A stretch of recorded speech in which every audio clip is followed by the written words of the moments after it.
Uncuckables. Hello and welcome to another week of the Uncuckables. This is episode 11. I'm Tim Wilms, Editor-in-Chief of the Unshackled. I'm here always with David Hiscox, Editor of XYZ. How are you? Very good.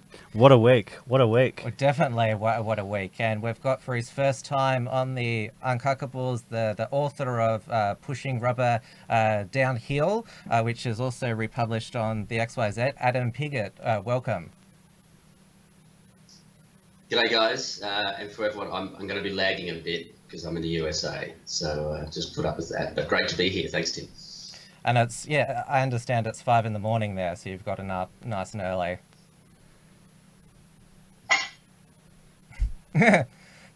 Yep, caffeine fix. All right, so we might just do a overview of where the federal election results are at the moment. So I'll just bring that up on our screens at the moment. So the coalition is now projected to win 78 seats. So that's an improvement of 2 from the last election. Labor is on 67. That's down from 2 the last election, with an only 0.2 swing against the coalition. Labor had a 1% swing against it, and the Greens had a 0.4 swing against them. Now, if I go to the Senate results, as we can see here, the coalition, they're projected to have 19, win 19 this election. That'd give them continuing 35. There's likely to be 6 crossbenchers of 2 One Nation, 2 Centre Alliance, 1 Jackie Lambie and Cory Bernardi. So they only need 4 of the 6 crossbenchers to pass legislation. So the Conservatives, they certainly won big on Saturday night, and as the week has progressed, the results have just keep getting better. It's probably their best election result since 2004, when they had both houses of parliament. Like, it's quite dominant, really. The fact that, to negotiate, they've got 2 One Nations, they've got Cory Bernardi and Jackie Lambie. They may not necessarily even need to go through Labor and the Greens at all. That could be huge. So, before the election, we were hoping that we could have parties to the right of the Liberal Party holding the balance of power. We've just about got that. Jackie Lambie's a whole other kettle of fish. Like, I really don't know what she's going to do. But just to be the possibility of being able to freeze out the Greens and Labor, that's actually a really big positive as far as I can see. Sadly, the Greens got all their senators re-elected, which includes Sarah Hanson-Young, Larissa Waters and Maureen Faruqi. So unfortunately, they're there for another 6 years. It'll be nice to have a little bit of crazy, just to remind everybody of what happens if you go down the socialist path. Yeah, Adam? Yeah, it's a good stopgap. That, I mean, we can watch Sarah Hanson-Young get progressively fatter over the next 6 years, which will be entertaining in itself. So, and maybe we'll have some more Sea Patrol moments. I mean, these are the gifts from God. Why wouldn't you want these? If they've got no power, I mean, it's perfect. Jackie Lambie, the Tasmanian bogan, probably the most bogan woman in Australia. I think having her in Australian Parliament is very apt. And I think the result is really impressive. I think it's incredible when you look at it that Labor only got 33% of the primary vote. That's all they got. And I think that really tells us that Australia voted once and for all for we don't like your policies. And of course, Labor's not learning any lessons and doubling down. So it should be an interesting 3 or 4 years, I think. That aspect has been really interesting. It's been, because I listen to the ABC on a regular basis when I'm driving. I just have the radio going. And it's like they are trying to explain away the results and just pivot everything back to their favourite talking points. They've been trying to say that the Liberal Party, they didn't really have any policies. They just said that they wanted to have tax cuts and they wanted coal, and that doesn't give them a mandate. But like, to go to an election saying that you're going to cut taxes, that's a pretty good policy, like as a starting base. And not radically increase electricity prices. That's also a good policy. Absolutely. Like, let's not bankrupt the country. They've been trying to say, we had too many policies. They were too complex. People couldn't understand them, i.e. they're too dumb to understand socialism. They've been making excuses, and in a way it's been beautiful to watch, because if they don't learn their lessons, that's good for our side of politics. The people didn't understand how good our policies were for them. Yeah. Well, they're not going to learn their lessons. And if you look at it, I mean, this is the first major election, as far as I know, in Australia since 2016, Trump. And it's got a lot of parallels in that regard, is that in the US, the left did not learn any lessons at all about what happened, about the voter rejection of their policies. And here in Australia, exactly the same thing has happened. They learned nothing from Trump. I mean, I just saw the headlines this morning that apparently there's a new Labor leader in New South Wales, opposition Labor leader, and his first announcement this morning is they're going to get serious about climate change. Yes, Chris Minns, who I should add was Sam Dastyari's preferred pick. Wow. Wow. You know, what are you thinking? Even on the mandate, that's interesting. I've got a note here. When the left loses an election in Australia, it's a country divided. When they win, it's a mandate, and it doesn't matter. It doesn't matter if it's one vote here or there. So I always find that spectacularly amusing. And the left have been to script since Saturday night. They've been to script in this regard. I really wished I could have watched The Insiders on Sunday morning. Oh, I did. It was an absolute blast. Yeah, they're basically saying, Liberal Party, they still need a climate change policy. They've still got a problem with women, and they campaigned very negatively. No party has ever done that before. Yeah. I think they described it as one of the most negative campaigns of all time, actually. Yeah. It was beautiful. It was just beautiful.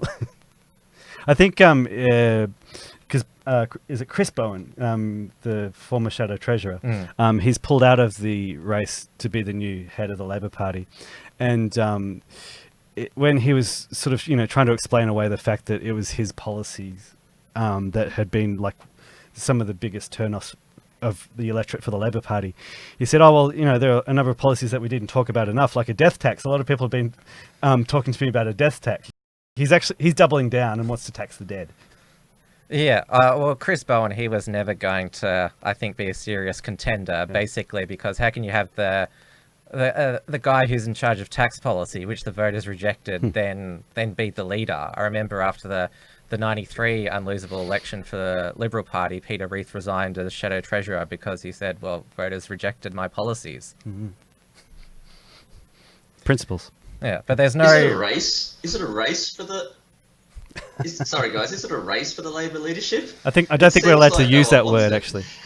Well, Albo wants it, but Bill Shorten, he doesn't want Anthony Albanese to have it. And so it's basically the people who don't like Albanese, they're looking for a candidate to run, but Albo's got he'll have the party room vote, he'll have the members vote. I mean it's his. It's more just they're just trying to frustrate the inevitable. I reckon Penny Wong might be biding her time. Well, she's got to go to the lower house. We were looking this up the other night, though. There are articles saying constitutionally there's nothing stopping somebody in the House of in the Senate. I'd need to look it up a little bit more, but yeah, don't count her off. Like, she's always struck me as someone who's just a bit of an evil schemer. Well, there's talk of Richard Marles being the deputy from Victoria. He might be the shadow treasurer. So it's not much of a renewal, but certainly Bill Shorten, his leadership, prime ministerial aspirations are over. He thought, well, nearly won in 2016, and then he saw off 2 prime ministers, won those by-elections, but in the end, when it came to the ultimate choice, voters rejected him. I get the impression of I think voters. Sorry, I think voters rejected him because he was a monkey sitting on a giraffe. That's what Bill Shorten was. And I saw this. Someone said this online. I can't claim responsibility for it, but basically, this is before the election. Think of the Melbourne Cup they're parading out the horses before the Melbourne Cup runs, and you've got the odds-on favourite. I mean, everyone's saying this is the best horse ever, and you're looking at, and it's a monkey sitting on a giraffe, and you're wondering yourself, what the hell's going on here? And everyone says it's not a monkey sitting on a giraffe, it's the best horse, it's the odds-on favourite, and this is what the election was. Everyone looked at Bill Shorten and went, this is a monkey sitting on a giraffe. I'm not voting for this guy. He was, and he actually, there's the other parallel with the US one. I mean, Bill Shorten is about as popular as Hillary Clinton was over there. Nobody likes Bill Shorten, not even the CMFEU boys down in Footscray like Bill Shorten. He's just probably the most unlikable leader of all time. And I'm stunned that Labor stuck with it. I thought they were going to dump him 6 months ago, just have him as the caretaker shadow leader until they got serious. I did enjoy all of the Billary memes, and the ones that's how bad do you have to be to lose the unlosable election, and Bill Shorten's like, hold my beer.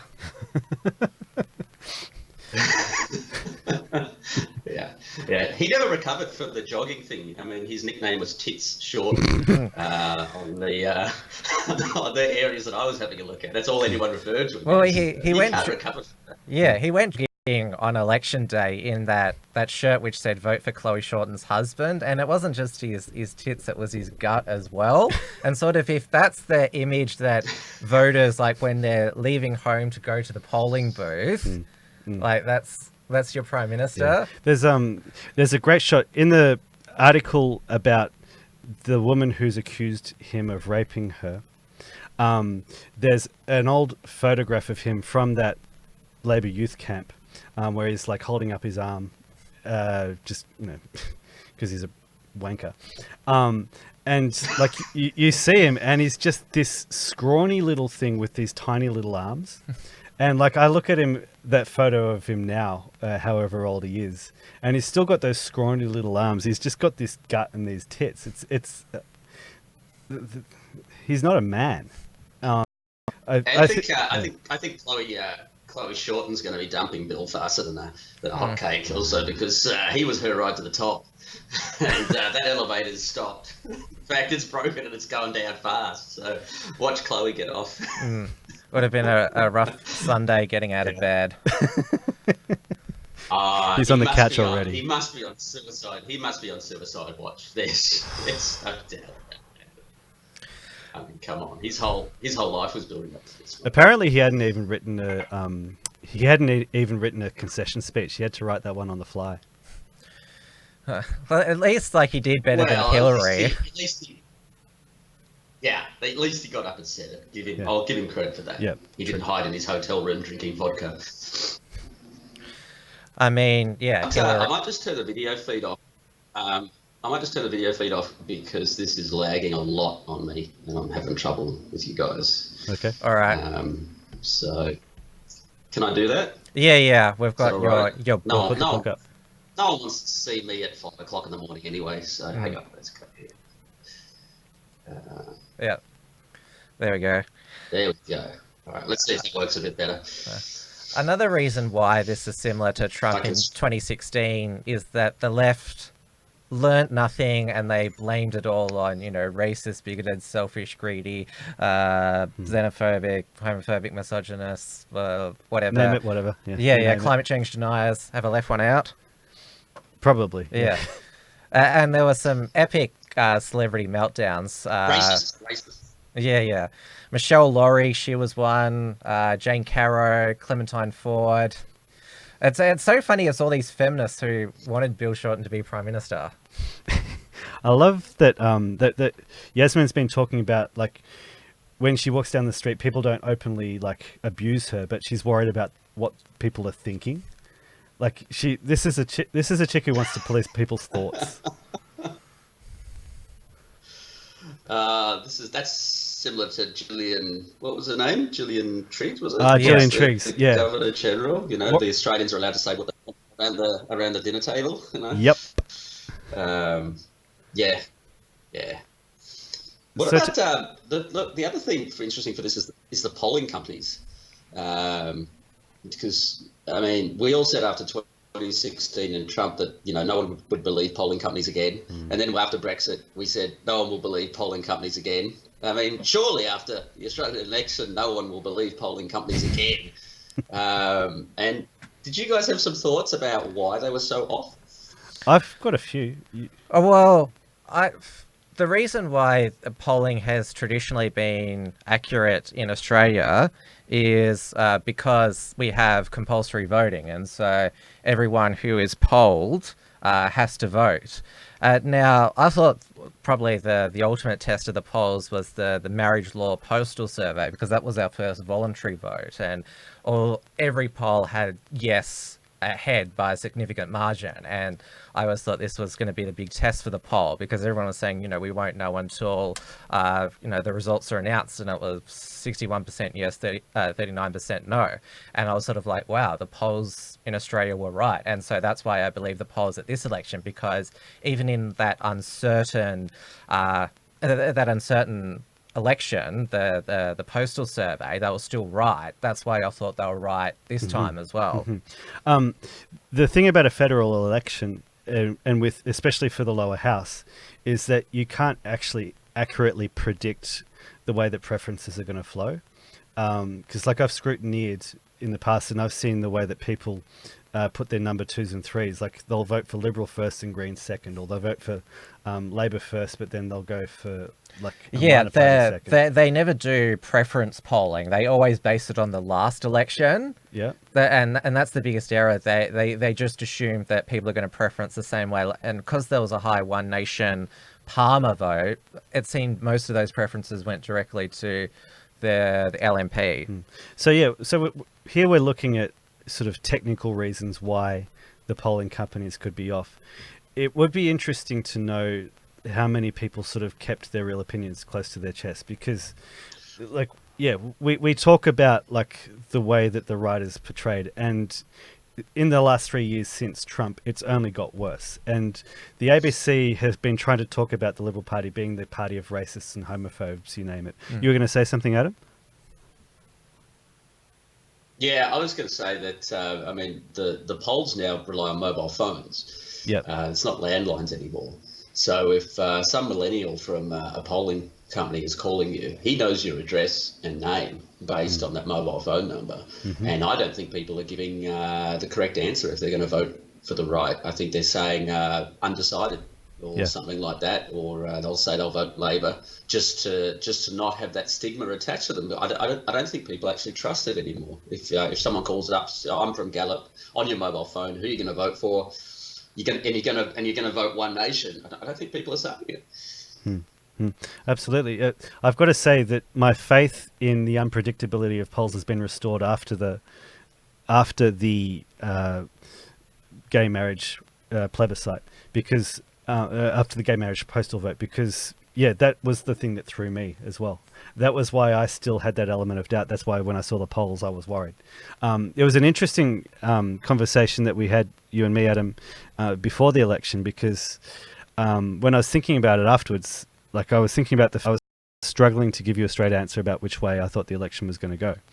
A friend of mine, who listened to that, was saying to me, the reason you sort of both were sort of, going, you couldn't really come down conclusively, was you were both worried that Labor Party was going to win. Were you worried, or were you doubting the polls? Because for me, I was and I a bit of faith in the polls. Podcast. Yeah. Yeah, I spoke about this in a podcast I did after the election. I was too emotionally invested to call this properly, even though I haven't lived in Australia for a couple of years. I've been able to see every other election the last 3 years around the world. I've been able to call them correctly because I just look at it in an analytical way. Yes. And I just wasn't able to look at this one in a purely analytical way, because at heart, it's still my country. And I still do care for it deeply. And the thought of Labor getting in this time was actually quite scary for me. We might take a break because people are complaining about this lagging. We do have the ability to just pause the stream and jump back in. So I'm going to... we are back now. So we're back on the same stream. So we should be showing up now. So I put it on a better connection now, so we should be to our audience's satisfaction. All the viewers have jumped back on, so let us know how it is in the stream. Where were we at? Yeah, that's a really interesting response, Adam.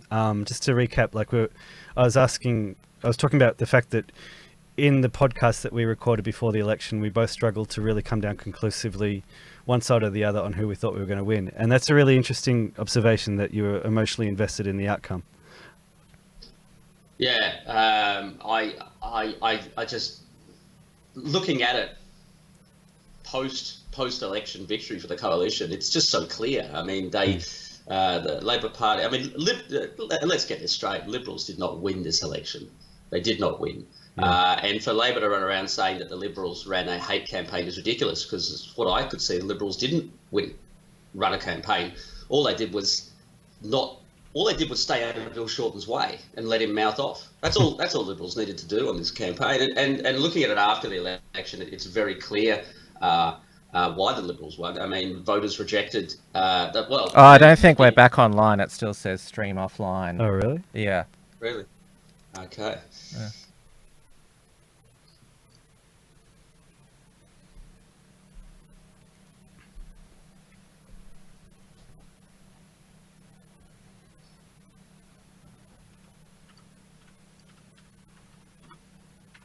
There we are. Oh, we are officially back now. And we're back for real this time. We tried to restart the stream, but it didn't work. But we're definitely back now. So thank you everyone for being patient. Dave. Okay, so let's just recap for a moment. We were talking about the fact that in the podcast that we recorded before the election, we both struggled to come down definitively one way or the other about who we thought was going to win. And you were just saying that you were emotionally invested. You were emotionally invested in the outcome. That's a really interesting observation. Yeah, and it just stopped us getting a clear picture. It stopped me getting a clear picture of what was really happening. But like I was saying, post-election, it's quite obvious that Labor lost this election. The Liberals didn't win it. And I think the big thing, of course, was the Adani coal mine had a massive impact. And it goes to show also that Labor really isn't anymore the party of the traditional working class. The traditional working class have rejected. I mean, look what happened in Queensland. I mean, Labor is now the party of the inner city latte set. Yes. IT, graphic designers, people like this are the ones who are voting Labor now. And I think, don't forget the boats. Stopping the boats, I think, was a massive impact. I think people were worried that Labor were just going to unravel that and get it going again. I mean, what was one of their policies? A refugee, if he got 2 doctors to sign off that they were medically, they needed to come and get treatment in Australia. Well, Labor would have trotted out the same, would have had 100,000 people lined up outside the same 2 doctors' offices. I mean, that's just obvious how that was going to go. And then negative gearing, property, and retirees' savings. People want to leave something for their kids, and Labor wants to take it all away from them. And this was an awful campaign by Labor. They really thought they were going to win. And one more thing. This was the biggest mistake that Labor made. They told the truth. They were so confident that they were going to win that they actually gave away what they were really going to do. And people looked at that with a half a brain and couldn't believe it. A death tax? Are you serious? Yeah. And it was Adani that killed them in Queensland. I mean, they lost 2 seats there. There were massive swings in those marginal seats in central Queensland. And Bill Shorten, throughout the campaign, he used weasel words on Adani. He was like, well, if it stacks up environmentally and economically, which was basically code for the Queensland government can kill the approvals, and then Bill Shorten can say, oh, the Queensland government authorities have decided to kill it. Oh, see, it wasn't a good project, nothing to do with me. But people of Queensland said, no, we want this mine, we want jobs and economic prosperity, and they voted savagely against Labor. They weren't buying that bullshit. Don't undermine what the Liberal Party did. The Labor Party did here in Victoria with the East-West Link. they were more than prepared to just destroy a really crucial project, really crucial infrastructure project for political reasons. So yeah, they've got form on doing that. So yeah, it's people had every reason to like be worried about the Labor Party getting in like that. Going back to like just being a little bit scared about like what the Labor Party was actually going to do because they were telling the truth. That was the thing that really got me. And going back to that podcast that we recorded, Adam, the thing which was going around in my mind was that the Liberal Party actually had the least worst approach to free speech. Not that, you know, we understand that free speech is like basically just a tool that the left have used, but the Liberal Party was saying that they were going to look at putting in laws to jail people who used to basically jail online trolls. But then the Labor Party were coming out and going that they wanted to expand 18C. The Greens were openly saying that they wanted to introduce criminal laws for hate speech, and they named Andrew Bolt and several other Conservatives. And so I was looking at that and I'm like thinking, if Labor Party get in, they're gonna go straight for us. Yeah, definitely. I mean, I certainly agree that the Liberals had the least worst policies, like, you know, add in like immigration. It was to cut it by 30,000 a year and freeze the refugee intake. I mean, not a drastic change, but still Labor, you know, they wanted to increase the refugee numbers, and of course they would have let open the floodgates open on the boats. Well, yeah, another one that you mentioned, Adam, that talking about the doctor's approval to let the refugees in, they were also talking about expanding the family reunion policy. Yeah, and that would have led to hundreds of thousands of people coming in from China. Plenty of elderly people coming in from China, people who hadn't contributed to the tax system here in Australia, and immediately being a burden on the health system. I think that's the jump the shark moment for immigration policy in Australia. Yeah. I think ordinary Australians have been putting up with immigration because they've been uncomfortable with it, but they like their Chinese food and their kebabs, right? So they don't want to rock the boat. But when they said that there was an article in the Australian a week before the election, they had an Indian immigrant, middle class, smart, well dressed, and he wanted to bring in his parents for the family because they don't get to see their grandkids, and all this complaining. The comments underneath that article, I think there were 500 comments, were extraordinary, and they were basically uniformly saying this is ridiculous. Where is this expectation that if you come and immigrate here and you make the decision, you get to bring in not only all of your family, but your elderly parents? Think about, everyone knows what the hospitals are like in Australia. Everyone knows how clogged up they are.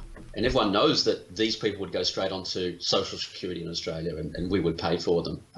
It would be a horrendous decision. Yeah, I remember that was a sort of policy Labor were trying to sort of not tell the wider Australian public, but they were pushing it hard in the migrant communities, like their social media, because there was a big this is why there's bipartisanship for multiculturalism now, because there's such campaigning on foreign, like the Chinese one, WeChat, and there's all those voting signs in Chinese, they're dependent on them now for votes in certain seats. Yeah. Yeah, I've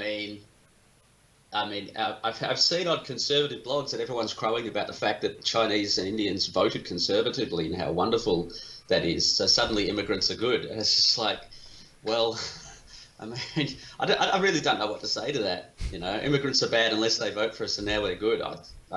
Maybe the Labor Party, maybe this will turn the Labor Party around on immigration. Oh, all these Indians and Chinese didn't vote for us. All right, out. One can only hope. Well, they still get most of the Western Sydney block votes Labor, those multicultural seats. For some reason. Yeah. Yes. Yeah. Was it Box Hill in Victoria? Box Hill. Yeah. Yeah. In Chisholm, I wrote about it yesterday, the surrender of Chisholm. We've basically just given the whole thing away. And the point I was making, that if race didn't matter, they never would have bothered to field. The major parties never would have bothered to field Asian candidates. But obviously, race does matter, because both of them fielded not just Asian candidates, but female Asian candidates. They went they went for intersectionality there as well.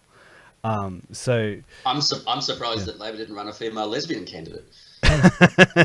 you never know. Well, Labor, it's interesting because the LNP, they added another LGBT member to their in the lower house. So I think it's up to 4 like coalition LGBT people in the lower house, which I think Labor only has 1. And so does that mean that Labor have a gay problem? Yes, they don't believe that their voters will vote for gays. They're going to need to do something about that. I think they should have a quota. Yeah. Well, they only think they're appropriate for the Senate. Oh, really? Okay. Yeah, they need at least 2% representation. Yeah. Should they have like 0.00001% representation for transgender people as well? I think they should. Yeah. What about if you identify as a woman but you not actually are one? Because that way we could all get in. Yeah. On the Labor ticket. There's that famous fake Trump tweet where it's like, the left has informed me I can choose my own gender. I'm the first female president. Sorry, Hillary. I remember Barry O'Sullivan, the outgoing Queensland National senator. He lost pre-selection to a woman. He decided to, in the Senate, identify as a woman because he was told he couldn't be pro-life because he wasn't a woman. He's like, well, I now identify as a woman. Yeah, good on him. Good on him. And he was the one that said about Sarah Hanson-Young, there's a bit of Nick Xenophon in her. So he'll be Barry O'Sullivan. He'll be missed in the Senate. Gee, that's magnificent. Magnificent. On the working class thing as well, that's something that I find really interesting because Tony Abbott talked about it in his concession speech. He was talking about the fact that the rich university educated electorates are more likely to go for the Labor Party or for an independent who talks about climate change.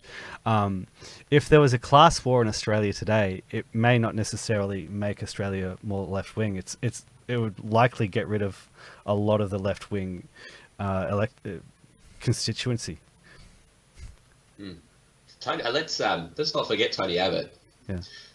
Because Tony Abbott was the black hole for the Labor Party in this election.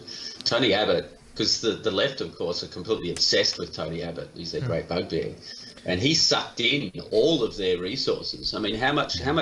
It's like that seat of Tony Abbott sucked in all of Get Up, sucked in all of because they were so sure they were going to win. They thought, not only shall we win, let's just get rid of Tony Abbott. If they'd put the same resources on 2 or 3 of those marginal seats, Labor might have got over the line. Yeah. So Tony Abbott was the soldier who jumped on the hand grenade to save the other guys in his squad. That's what Tony Abbott did. Yeah. He was actually the real hero of the election. And it was great in his concession speech that he said, "I'm happy that I lost, but Liberal won." That's the team player that he is, and it'll be interesting to see what role he'll get. I hope that Morrison turns around and makes him the Governor General, because that will make lefty heads implode across the entire land. And imagine if Governor General Tony Abbott in the future sacks a Labor government. That would be even better. Yeah, and he'll get to put all his knighthoods in place. He'll be the one who will be on the sword on the shoulder. I recall it was Barnaby Joyce on election night. He really gave it a get out, saying, you poured all your resources to get rid of Tony Abbott, but you didn't spread them, and this is why you've lost. Ha ha ha ha ha. He was really rubbing it in, Barnaby Joyce, and I mean that is their only scalp of the election. Tony Abbott, whose electorate of Warringah was becoming gentrified anyway. I mean, Tony Abbott is a conservative. You need the term is now you have to be a modern liberal to win those seats. So for example, Dave Sharma in Wentworth, he campaigned on being a modern liberal, and that's why he was able to beat Karen Phelps this time around. If you have someone like Tony Abbott in Warringah, the voters there who might be as I call them, soaking wet Liberals, but won't vote for Tony Abbott. So I think next time the Liberal Party well, there's talk they might run Tony Abbott's sister, Christine Forster, in the seat. Oh, God. So modern liberal is code for cultural Marxist liberal. I wouldn't be that unkind. I would. Oh, well, Tim Wilson calls himself a modern liberal. I still like him, so I'm not going to disparage that term too much. The guy who made a big deal about free speech but then did nothing about 18C. Yeah. Yeah, well, there's always a pattern there. Yeah. Words are easy. Actions are a little bit harder, aren't they? And the voters of Warringah, whatever the hell that seat's called, of course, they voted in a member who's going to be as useful as tits on a ball to them. So well done, because she'll just sit in the opposition and do nothing for the next 4 years. Yeah. On that note, I hear there's an interesting change.org petition going around. Yes, windmills for Warringah, because Zali Steggall, she wants to be a climate leader for them. And this is the woman who she doesn't drive a hybrid herself or have solar panels on a roof. And so everyone's saying, well, you voted for this, climate virtue signaler. Why don't you people in Warringah walk the talk and Absolutely. Yeah. We need massive windmills on every single beach in Warringah, and I think they should build they could build a wave electricity plant. Those electricity plants that harness the movement of the tides. They should put that on every beach as well. It'd just be beautiful, and a nuclear power plant too. You could just mandate that everyone in that electorate has to buy an electric car, and they all have to charge them at the same time every day after work, and see how that goes for them. Yeah, because it is a NIMBY seat. I mean, those 3 seats: Wentworth, North Sydney, and Warringah, all on the eastern suburbs of Sydney. I mean, they're all, they don't want development there because, they're worried about the aesthetics or it might decrease the value of our property. I think it's heritage value. They use that as a bit of a excuse. They definitely need some cultural enrichment in those seats for sure. Yeah. An offshore wind farm off the North Shore, about 300 metres off the coast, which, by the way, in Holland is everywhere, would actually be a realistic thing you could do. So that would be interesting. 400 windmills off the coast. Tell them it's the European. It doesn't look that good. Let me tell you that right now. Tell them it's the European model. It's the thing about a lot of these lefties. I remember when in my 20s, a whole bunch of my university friends, they all went off to Europe, and they all came back telling me how amazing Europe was and how we should do everything like Europe does. So they eventually got there getting rid of the plastic bags. They talked about the public transport system. They talked about the health system. They talked about the way they do electricity there. They've all come back and they've just seen these sort of late civilization things that they do in Europe and said, hey, we should do that here. And they just want to build that. They just want to build it here. They want to make Australia like that. Oh God, no! I've completely lost my train of thought. Forget me. Yeah. I guess what I would go with that, they go to Europe and they don't see the blood and soil. They don't see what actually made Europe what it is. They see the these little surface benefits of socialism, and they want to build that here, and they don't care about just destroying what we had here in Australia. They just want to change it. They want to change everything. Yeah, the high speed rail connection between Sydney and Melbourne is a classic example of that. Yes. And it would never work in a million years. It's just it'd be a white elephant par white elephants. But as you say correctly, David, they don't identify the underlining causes of what's built up Europe the way it is. I think what I was going to say before I had a complete brain fart was Barnaby Joyce's electorate up in Armidale there that he won for the Nationals. An actual old friend of mine, a good friend, who's a chronic lefty, moved up there 2 years ago. And so I got the full 4 weeks Facebook feed of all of the effort they were doing to unseat Barnaby Joyce. with their candidate. It was called Adam something. That's the only reason I remember his name, for obvious reasons. But they were holding town hall meetings, and the lefties up in Armidale. There's been a bit of a move of lefties up that way. Were absolutely convinced that they were going to unseat Barnaby Joyce. To the extent that I thought that Barnaby Joyce was going to lose the election based on what I was seeing, and once again, of course, it didn't happen anywhere close to what they thought it was going to happen. To call it demoralisation on my Facebook feed, demoralisation is really. I don't. Do you guys have lefty friends that you keep track of what's going on in this regard? A few years ago, I basically unfollowed a lot of the last remaining remnants of my lefty friends. I'm pretty much the same. Yeah, it's ironic because like my Facebook feed was one of the main motivations for starting up the XYZ. Same here. Yeah, with the Unshackled. Yeah, it's like it's like that's a dark a dark period in my past when I used to like have like epic arguments with all these people. I lost all of them when Trump happened, because that was the most epic event where you couldn't help but gloat, and they were just all triggered. And yeah, it's why in 2019 I've just been like looking at Twitter for like all that's where I have to go meltdowns. too. It's not really on my Facebook feed anymore. I love the fact that there's actually there's a hashtag RIP Australia trending, and so that like you've got lefties sharing this saying, "Oh, Australia is finished," but it's a great one that we can flip because we can talk about demographic displacement and then have the hashtag RIP Australia. It's great.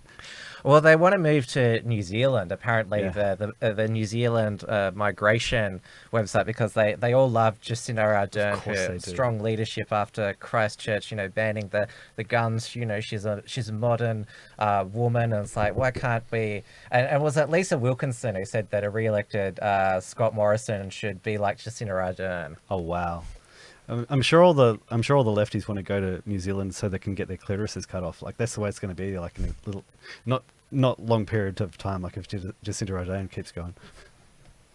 Well, I mean, it's also realistic. They can move there. I mean, after the American election, they were all saying they're going to move to Canada. It wasn't realistic because of the immigration issue, but we can flip across to New Zealand. So maybe it'll happen. Maybe New Zealand could be the great socialist sink, the black hole that draws them all in. Yeah. You notice that it's moved to another white majority country? Oh, yes, of course. Yes. They don't want to go to Malaysia. Indonesia. No. Yeah. It hasn't been, moved to Calcutta. There's so much diversity. People keep telling me how much diversity there is in Indonesia and in India. Like, if these people really value diversity, they would go. Yeah. Yeah. It's the same thing after, it was moved to, like as you mentioned, moved to Canada, but not moved to Mexico. No, you wouldn't want to go that direction. But you could get a lot of cheap gardeners down there, I've heard. But, Now, we should talk about how the nationalist parties did at this election. Obviously, Fraser Anning's Conservative National Party, that's who a lot of our audience were supporting, but everyone still went with the devil that they knew, Pauline Hanson, and have sent Malcolm Roberts back to the Senate for another 6 years. But Adam, I remember that Fraser Anning, he wasn't even good enough for you.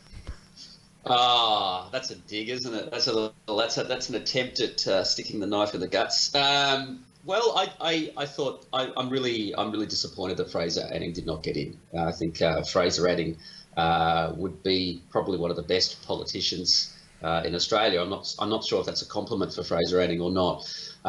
It's probably not, but I really wanted him to get in. I just wanted people to keep it real and understand, what's going on.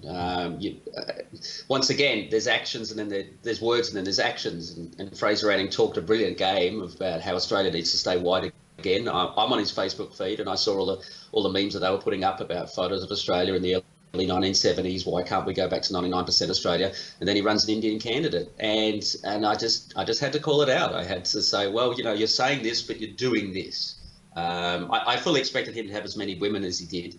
But the Indian candidate completely went against everything that he was saying. And I think it's important always with everyone to look at actions, because everyone can say whatever they want.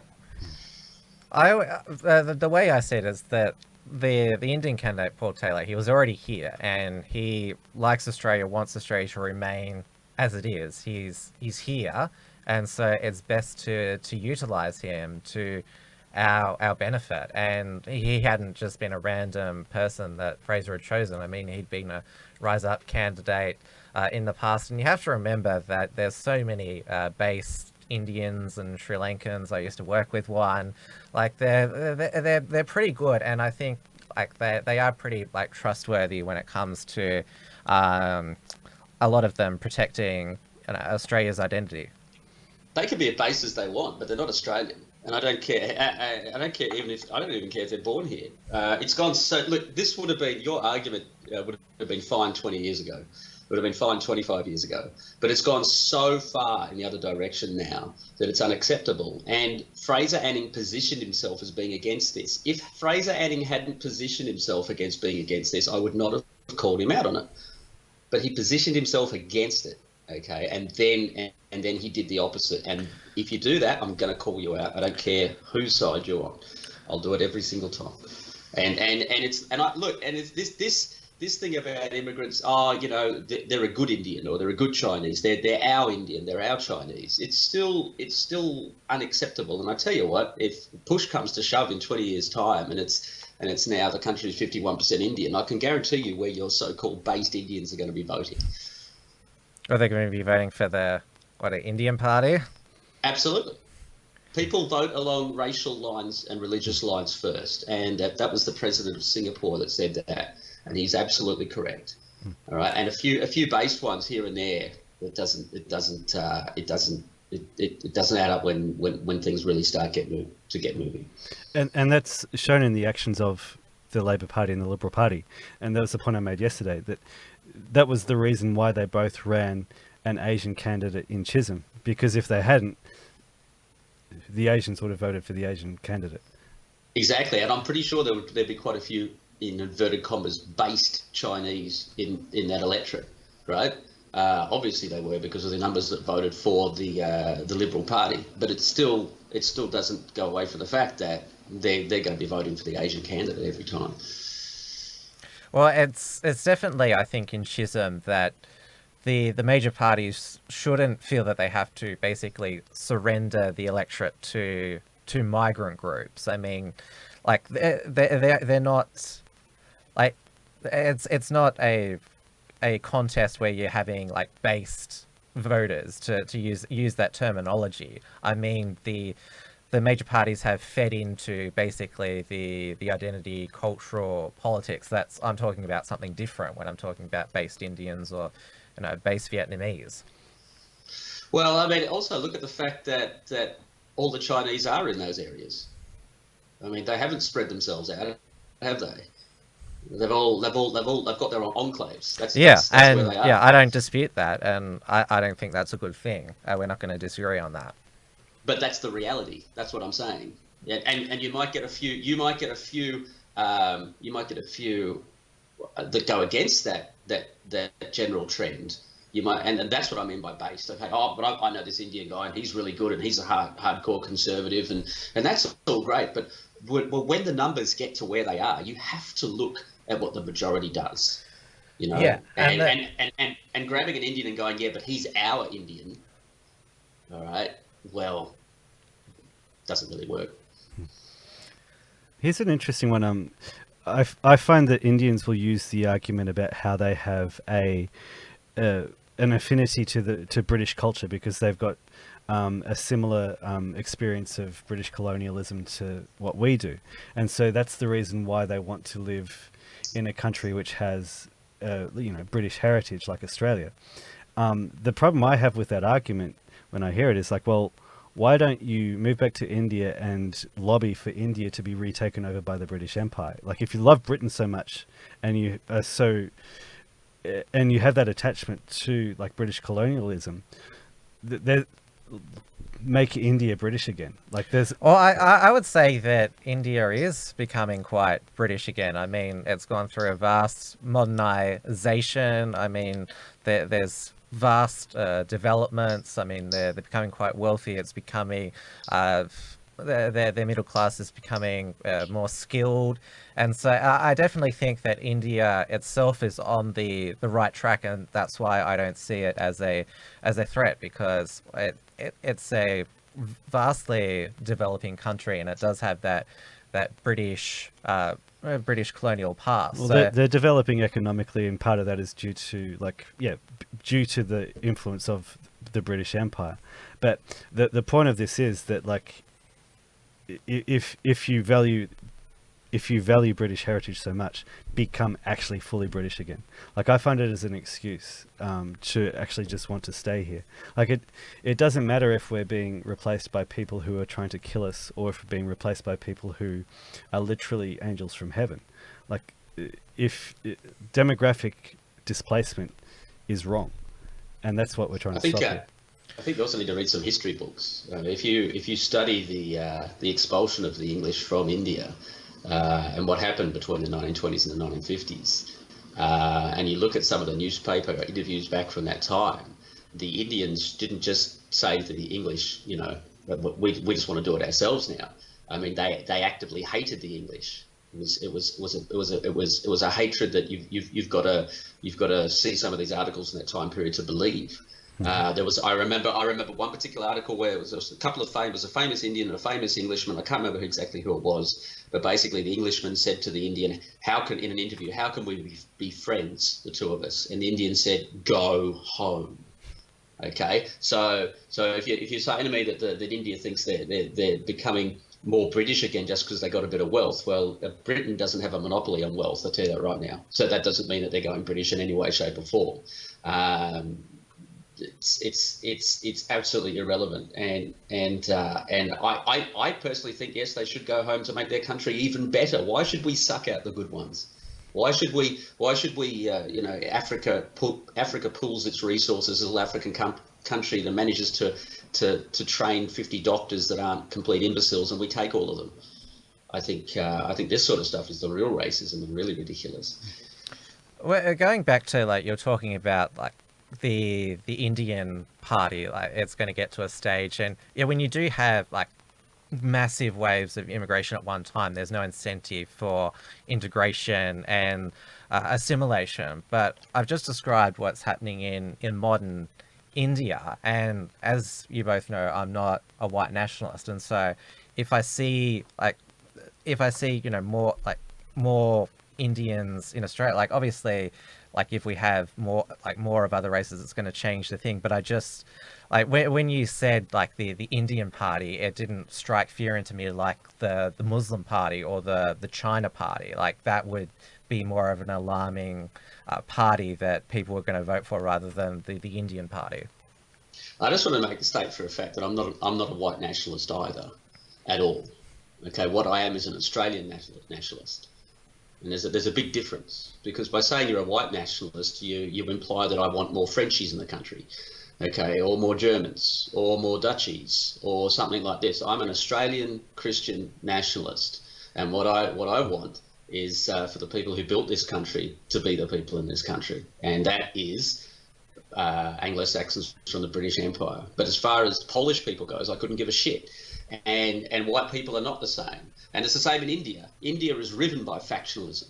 Yeah, the castes. I don't know if you've been to India recently, and it's not it's my brother did a 3-year drilling project on land in India recently, and I can tell you some of the stuff that he was telling me. This is what we're importing into our country right now. And Indians are not the big, jolly, cuddly teddy bears that you think they are. If you look at the history of India, they've been at war for Pakistan since about 1950 at this point, and it's still going on.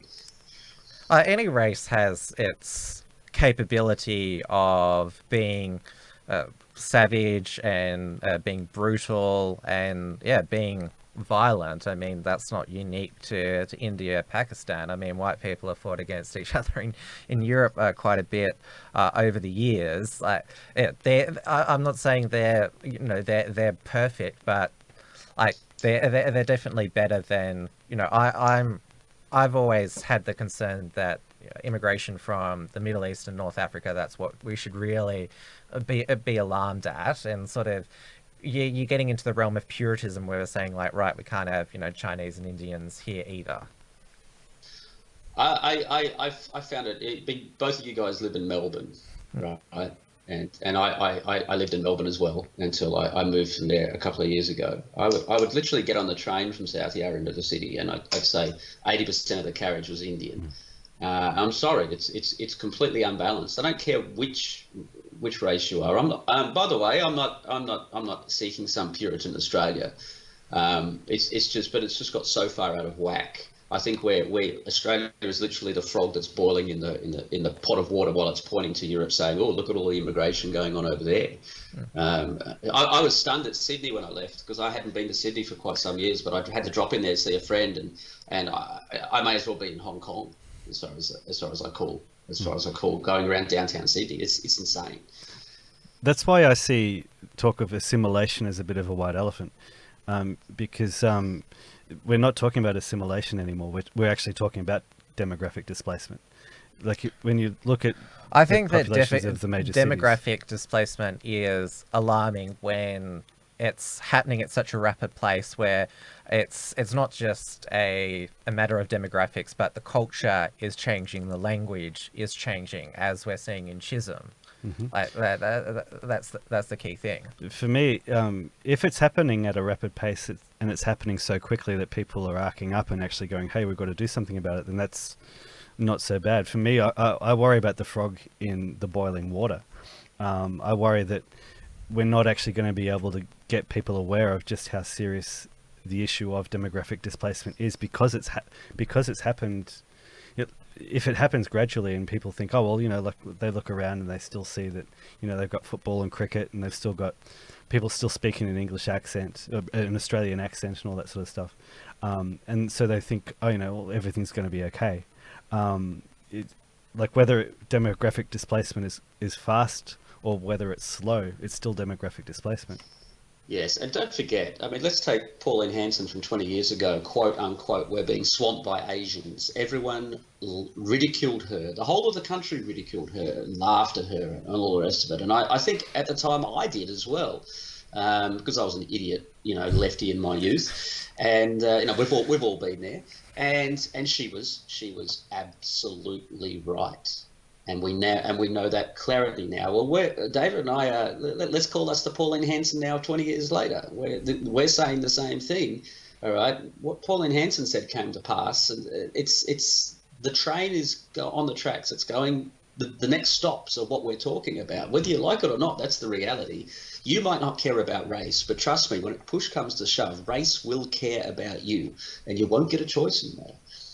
Oh, it's worth saying that Pauline Hanson, when she said we're being swamped by Asians, she went on to say these people don't assimilate, form ghettos. Like the reason why she said that is because these are all the problems with it. She was being descriptive. She wasn't, you know, being, you know, racist or advocating for a white Australia policy. Yeah, she wasn't fully red-pilled then. Sorry? She wasn't fully red-pilled. Well, she's never been like, you know, fully like red-pilled. Like, no, she hasn't. No. Yeah. And like, this is why I think, you know, she can like say, you know, 20 years later saying, no, I never said that, you know, we should halt, you know, Asian immigration, because she did never say that. She was always about, these are the problems with mass migration and we need to deal with them. Yeah. It's what you're describing there is actually why, like, I've changed the way that I come at immigration. Like, because like when I started with XYZ, I was concerned about Islamization. I was concerned about Islamic demographic displacement of us, and I looked at things like terrorism. I looked at things like infrastructure and all that sort of stuff. And now I see the way that the Victorian election went, where how they were like, right, yes, we've got all this massive immigration coming in, we're going to do a massive infrastructure build. In that respect, infrastructure, like if you try to make the argument about assimilation, ghettos, infrastructure, it's like, okay, well, let's solve those problems and then it's okay if they demographically displace us. That's why I just go to the heart of the matter. Like, it's wrong to actually displace a race of people. Well, displacement, it's a subjective term. It's basically displacing, like kicking them out. But it's not subjective. It's objective. If like the proportion of people who are Anglo-Saxon in Australia is diminishing compared to the rest of the population to the point where it's no longer an Anglo-Saxon country, then that's objectively displacement.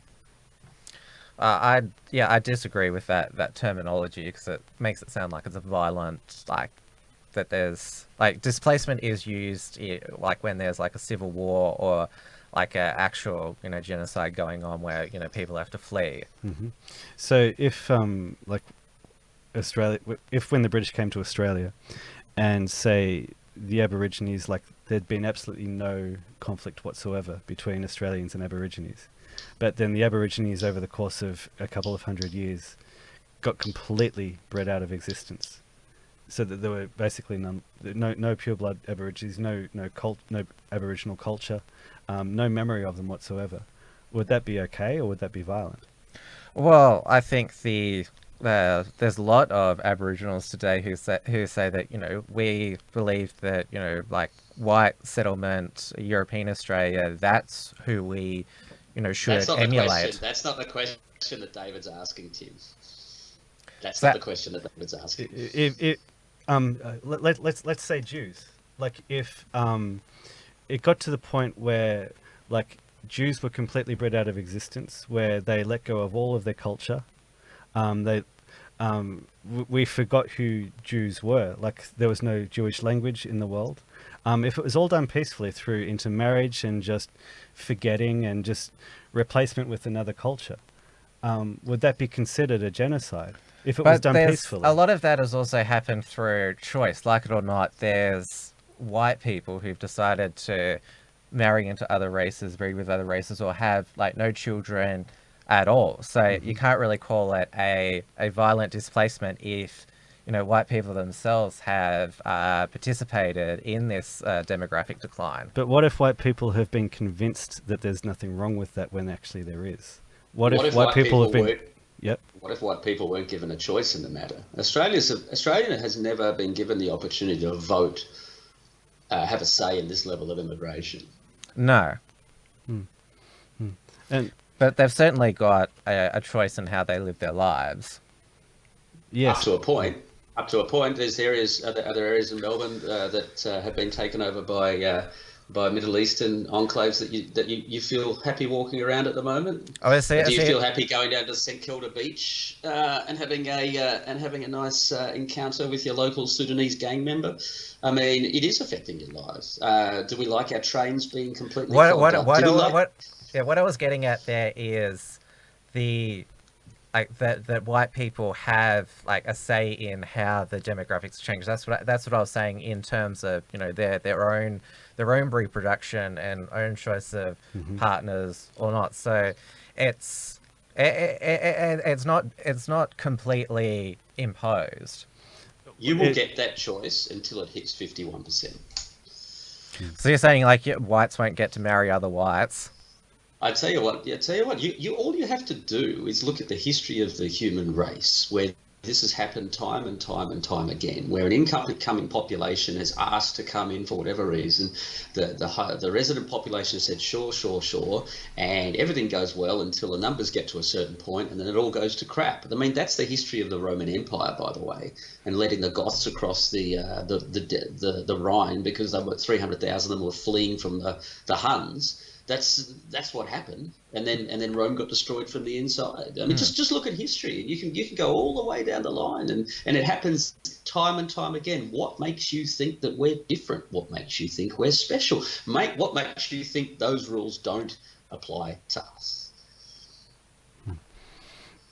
If you look at the Genocide Convention, one of the things that constitutes genocide is conditions which lead to the extinction of a race.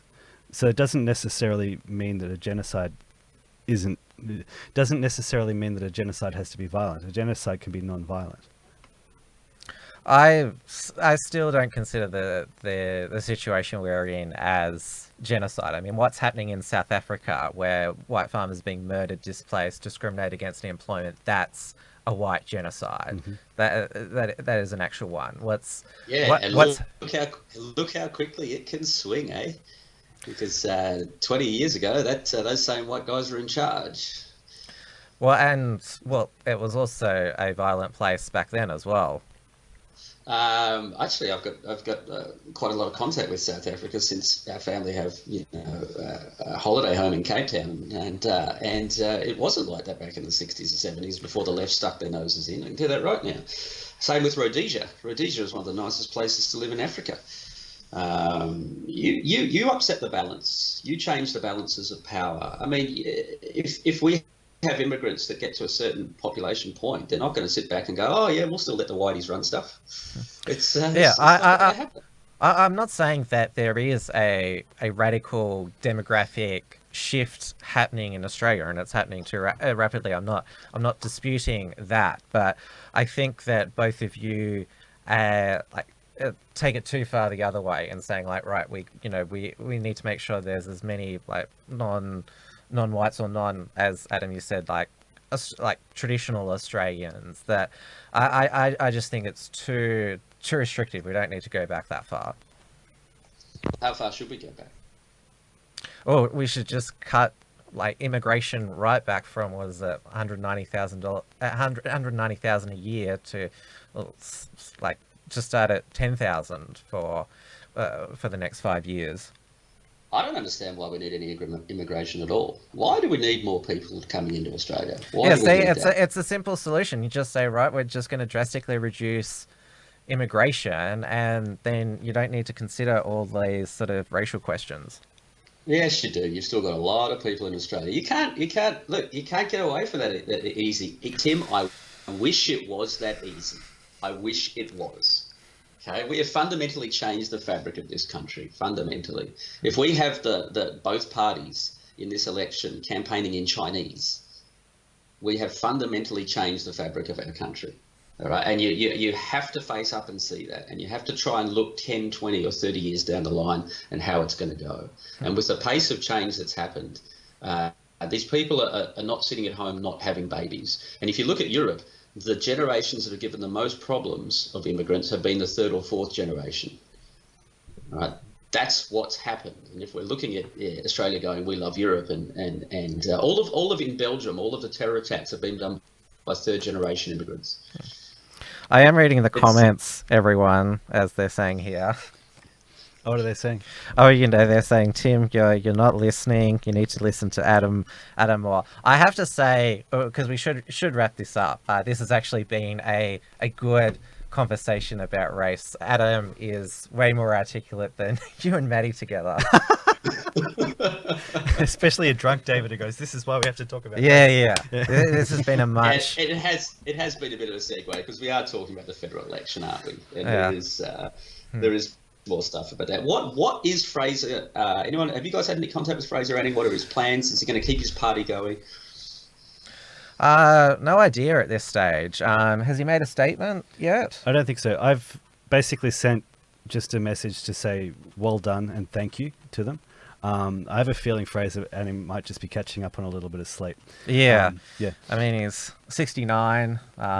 This was sort of his last stage of his life. No, I think political life. I think this could be the start of something. Like they basically started a political party from scratch in a couple of months, and they've had people who had never been that interested in politics in their lives until a few years ago sticking up their hands and going, yeah, sure, I'll run for you because I'm concerned about my party, like about my country. So I think it's just the beginning of something. I don't know if they've been able to get past the magic 4% that in any of the seats that gets them funding. I've asked his office about that and I haven't got anything back about that. But the way I see it, like this is the start of a political party which could basically be based on genuine nationalist politics. Mind you, having interviewed like a few of the Victorian candidates in the week beforehand, it was interesting because it's not just the fact that he's having women running for him, and he's got an Indian running. It seems that like the candidates who were putting their hand up for Fraser Anning are still at various stages of nationalism. Like they're people who are basically just concerned about their countries. Like not everybody's as far across as like Maddie and myself and Adam are, or David Hilton. They're not even as far across as like guys like you from the Unshackled. Like it's you've got a broad coalition of people who are worried about the direction of Australia, and I think that Fraser Anning has gone as far as he can without tearing it all apart. But that's to the side. Yeah, basically I see it as he's got the infrastructure in place, and now it's like, okay, what do you want to do with this? Yeah, that's the big question, which we haven't got an answer for yet. Yeah, we should have him on the Uncuckables, I reckon. I'd like to grill him. But why don't we make him I don't know, honorary Unshackled XYZ staff member for the next 2 years while he rebuilds it. Well, he's an honorary XYZ writer, so yes. There we go. Yeah. Now, even though the left lost, they're still complaining about. Or of course, they're still going to complain about various hate crimes. Now, I'm just going to bring up this was the front page of the Sunshine Coast Daily about the LNP victory in Queensland. Anna, you're next in terms of the Adani coal mine, and it's got her with a bullseye target. And do you know how that I came across this headline? Guess which person condemned it? Oh, was it one of the right-wing Conservatives on Sky Up Late? It was Darren Chester, who's the Victorian National Party MP, calling it a disgraceful front page. Well, I'll tell you what, it worked because she changed her policy on Adani quick, sharp. Huh? Yes, but it was encouraging a culture of violence towards women. Yeah, right. Oh my God. Because somebody could, be inspired to actually do that. How about the people who actually bashed the One Nation volunteer in Anne Ali's electorate? The van being blown up. Yeah, set on fire. Yeah, it's crazy. Why don't we talk about actual campaign for political violence in this country and not pretend cartoon political violence? Well, 2 Conservative candidates actually being physically assaulted. And now Sarah Hanson-Young, she's complaining about 2 separate white powders being sent to her office, and along with a death threat. And she said that women shouldn't have to put up with this. Yeah, she's doing a smart. Okay. Yeah. I get death threats on a weekly basis, sweetheart. Most of these white powders, it turns out to be nothing, but it freaks everyone out. I know, and I've never had that case in the toilets of some of the nightclubs I visited in Melbourne. Everyone seemed perfect. Women seemed perfectly fine with it. From what I could tell. Was she just triggered because it was a white powder? Yes. Yeah. Maybe a black powder would have been better. I don't know, gunpowder. That's a better colour, isn't it? But it's because of Sarah Hanson-Young I'm now banned from Facebook for 30 days. I posted in one of the in a comments thread. It was about feminism. There's this meme about Sarah Hanson-Young where she said, "All men are pigs. Women are equal to men." And I got banned for 30 days for that. And I've got told that because it's a picture of a woman with the word pig on it, it triggers Facebook's algorithm. It was the algorithm. Yeah. That's amazing, because I'm currently serving a 1-week ban for sharing in groups. And I didn't get given any specific reason why I got banned. I just got told that there had been unusual activity from my account. Yeah. You were just naughty. You've been naughty. Yeah, XYZ was close to going viral, so they're like, "Oh, we have to shut it down." That's literally what it means. Even though this is something that Sarah Hanson-Young has said herself, that she said it's not women's fault that men act like morons and pigs. Okay, says Sarah Sea Patrol Hands. Right, okay. So, now that she's been re-elected, she must be a protected species. Well, yes. I mean, what happened with that court action with her and And what's the man with the unpronounceable name? What's Linehound. Well, it all boils down to whether she said all men are rapists. That's what it boils down to. It doesn't boil down to whether or not she's a whore. Yeah. Come on. If you walked into a brothel in Kalgoorlie and saw that, you'd be asking for your money back quick. Right?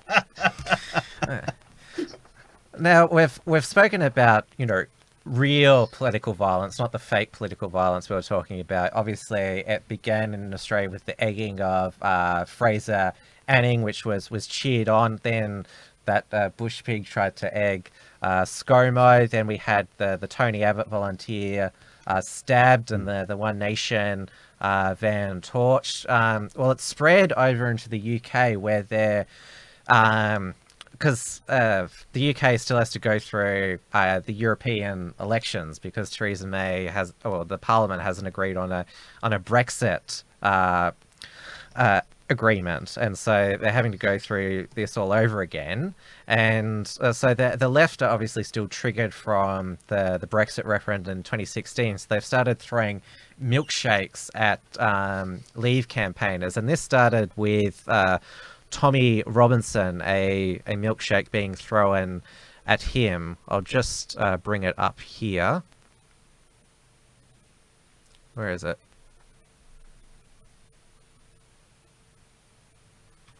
Oh, I think it's... Oh, here we go.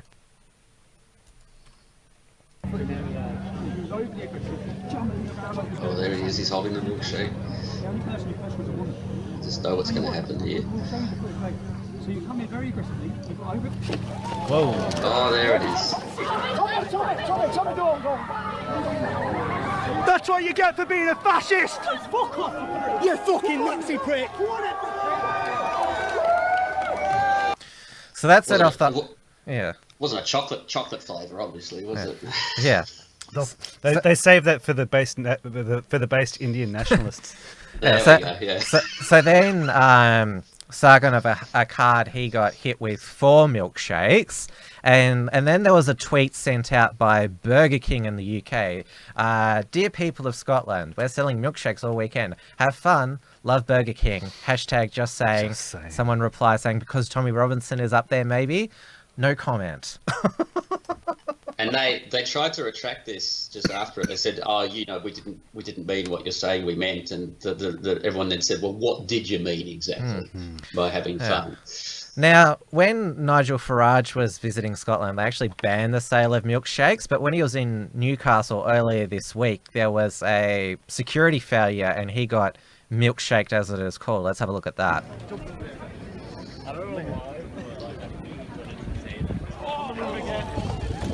Oh, only on his pants. Look at that soy boy. It's the high point of his entire life, isn't it? He had to stop playing Zelda for an entire hour. Sorry. Now, I'll let this go, because he basically walks like 400 meters in milkshake-soaked suit, and he's just walking there forever. The media is like taking photos with, all these lefties laughing in the background. See, he's still walking. It's very stoic. Very stoic. Of course. Yeah. If this happened, was Sarah Hanson-Young protesting this because of violence against white men, or still going? We can imagine the reaction if Sarah Hanson-Young was milkshaked. She'd cry. Yeah. Still going. Wow. Yeah, so I think Farage had a right to be angry there, because if you look at the footage, the security guard walked right past the guy with the milkshake. I mean, had one job. Yeah. One job. Yeah, one job. Yeah. One job. Milkshakes are the new guns in the UK. And so, he walks right past the guy with the milkshake, and then the milkshake guy gets a free throw at Farage right at him. I think you meant milkshakes are the new knives. Yeah, that's what I meant. They'll be banning milkshakes next. What we're seeing is the normalization of violence against right wings. Yeah, against because conservatives, against nationalists. Yeah. Because the media have described it as a form of a political protest, and Yes. the justification is, oh, well, they're horrible, racist, Nazi, divisive people, getting soaked in, milkshake, that's the least that they deserve. Yeah. Yeah. They asked for it, right? They asked for it. Just like women getting beaten up by their husbands. Oh, she asked for it. Didn't cook me dinner. I find it back to the Nationals member who you said protested this, the Premier of Queensland with the crosshairs. The fact that the Conservative politicians are protesting that and not the actual violence against One Nation is for me the best underline of what you're talking about here, Tim. In the normalisation of violence. We have actual violence which is not being called out, and pretend white knight violence, which the Nationals are running with. And I think it's a very unhealthy development. And God knows what's going to happen 3 or 4 years down the line on the next federal election. And it's interesting that they're using animal products to assault right-wing people. I mean, aren't the left supported by the vegans? They've used, in Australia, eggs. In the UK, they're using milkshakes. Yeah, well, isn't milk rape? So yeah, it's white supremacy. Yes. Yeah, it's racist. Milk is racist. That's actually a really good point. See, you could I think you could do some nice memes with that. Actually, it's eggs and milk and vegans and all the rest of it. So think about the that. triggered vegan. Sorry? The triggered vegan. Yeah. I'm surprised there hasn't been much condemnation from the vegan community. Yeah, no, they're selective, aren't they? Yeah. What if you egged a vegan? Would they melt down? There has been, you recall, a egging in the UK of Jeremy Corbyn, and the guy was sentenced to 28 days jail for egging Jeremy Corbyn. And Corbyn hit the guy too, I think. Oh no, hang on, But so egg a lefty and you go to jail. Yeah, but you can just continually chuck milkshakes at Brexit and Leave campaigners. Yeah, it's the way the media portray this as well. They portray the right as being the violent ones as well. They portrayed the Trump campaign from its earliest days as being violent, but then it was when Project Veritas went in and they actually went in undercover and they spoke to the people who were behind the violence at the Trump campaigns, the lefties who were behind the violence, and these lefties openly admitted that we provoked the violence. So the lefties are provoking violence, yet the media is portraying the right as being the violent ones. That's the situation in where we are now. And the European elections in the UK, they take place tomorrow. It's voting day is Thursday over there, and the new Brexit party is polling as high as 30%. They've been ahead in all of the polls. Now I know these are just polls, but when the lead is that huge, where you have the Conservatives and Labour on less than 20%, and this was a party that was I've got the numbers here. The Brexit party's on 38% polling, and the Tories are on 7%. Far out. That's huge. And the Brexit Party, it was formed because the new leader, Jared Batten, had hired Tommy Robinson as an advisor, and that really triggered Farage, who didn't want it to become a anti-Islam party, and so they started the Brexit Party, and UKIP, its voters collapsed. It's now 3 or 4%. So it's still King Nigel in the UK. Yeah, and that election should be happening right now as we speak. Actually, yes. If it's Thursday morning here in the US, it'll be 1 in the afternoon at the moment, or noon in the UK. So that should be happening as we speak. And everyone's expecting that if it goes badly for the Conservatives, that's the end of Theresa May. Who are they going to pick in place? Theresa May, how many N's can you have?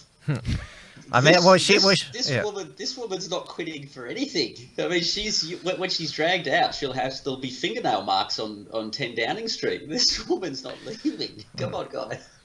Well, it should have been Boris Johnson to begin with. The reason why he didn't run at the beginning is because his ally Michael Gove threw him under the bus because Gove wanted to run for the leadership himself, which split the vote, and so Boris Johnson pulled out, and we're left with Theresa May, who was a Remainer.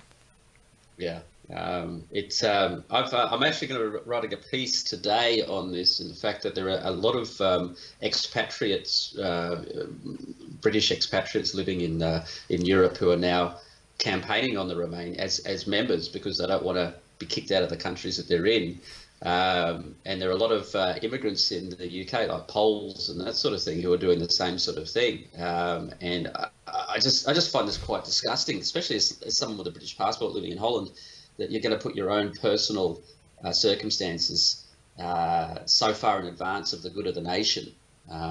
But that's what we're seeing, and that's what democracy gives us. I think fundamentally in this sort of thing it doesn't work. But I don't know what outcome is this. So the Brexit Party win the elections, the European elections. What outcome can this have? I'm ashamed to say I haven't looked into it.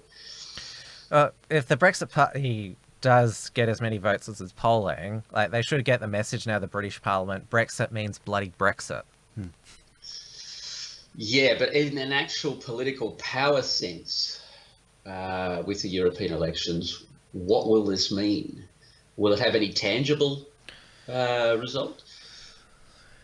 It's more just like I've always seen the UK EU elections is just like a virtue signalling thing about, should the UK be in the European Union. I mean, that's all it is. Yeah. Well, the vote that counts is the one inside the British Parliament. Yeah. Yeah. And I'm getting the impression that the British Parliament are just trying to drag this on as far as they can until somehow they find their way to be able to get a second referendum. And so the British people are going to have to do it all over again.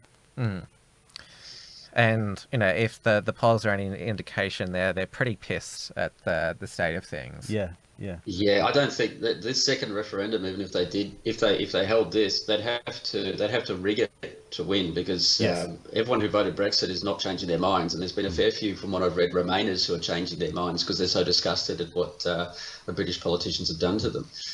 The thing that tells me that that's true is that, like, I hear regularly on both the ABC and on the BBC, they run stories about former Leave voters who have changed their mind. So they're trying to push that line. Yeah. Hey guys, this has been a lot of fun. I've really enjoyed coming on. Tim, thank you very much for having me on the on your program. Yeah, it was great to have a on-air chat. Thanks for the. I didn't read any of the comments because I didn't know we were streaming like that, but I'll check them out afterwards. Thanks everyone for being on my side. Ripper, David, good to see you as always. And hopefully I can come back on here sometime again in the future. Yeah, we'd love to have you. It's been a great discussion. I've enjoyed it. Yeah, it's been excellent. And when I'm back in Melbourne, we'll have to have a beer together. Okay? Yeah, definitely. And thanks to everyone. Right. See ya. And thanks to everyone in the live chat who stayed with us during the technical issues. That was because I forgot to switch the connection over to the good one. But yeah, we got a pretty good audience. So yeah, thanks for sticking with us. And yeah, we were pretty exhausted from the live stream. Yeah, it took me Saturday night. It took me a few days. I didn't really feel human until Wednesday, until yesterday, pretty much. Yeah. After a second afternoon nap. But yeah, it's back to a bit of normality for all of us. Well, yeah, now I see it as we're back to basically pushing the main points that we want to get across. We're analysing the election and, putting our talking points in there and just continue just to drive that. I've been using the slogan 3 more years. We've got 3 more years to do this. Because, we don't have 18C being expanded, and we don't have criminal laws being enacted just yet. Yeah, we've bought ourselves some more time. Well, that's pretty much until next week. Thanks for your company, and check out the Unshackled and XYZ in the meantime. Thanks very much, everybody.